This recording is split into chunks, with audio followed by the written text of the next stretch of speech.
There was a brother that I heard a story of. For 30 years he's been trying to go to Mecca. 30 years. He wants to see the Kaaba. Every year, for some reason, his visa gets rejected. Every year. You ask him, why? Bro, look, I'll show you the papers, my guy. Saudi Arabia is not accepting me for no reason. I don't have a criminal record, I don't have nothing. Akhi, there must have been something you done that's so terrible. Allah subhanahu wa ta'ala does not allow you to enter his house. What's the situation? The brother said, I came home one day. The last day of, what's the month before Ramadan? Sha'ban. The last day of Sha'ban. The next day is Ramadan. That same night is when they start reciting the Quran. The night of Ramadan started.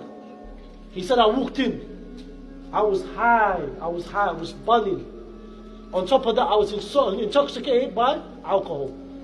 He said, I walked in and saw my mum in the kitchen, and my mum looked at me and says to me, oh son, today is the last day of Sha'ban.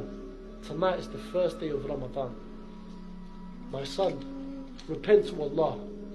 Repent to Allah. Come to your senses. And do you know what this man done?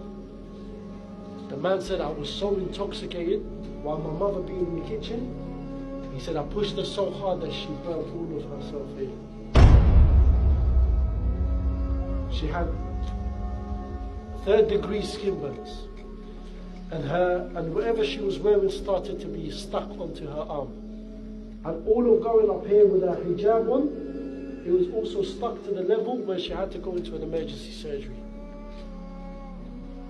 Her mother asked and wanted good for her son. Her son pushed her mother to such a level, she now has to suffer with this for the rest of her life. The brother says, I believe because of this action that I've done, Allah subhanahu wa ta'ala has rejected me from entering his house. So the Shaykh said to him, go to your mother and ask her for forgiveness. He said, how can I go to my mother and ask her for forgiveness when she has returned back to Allah?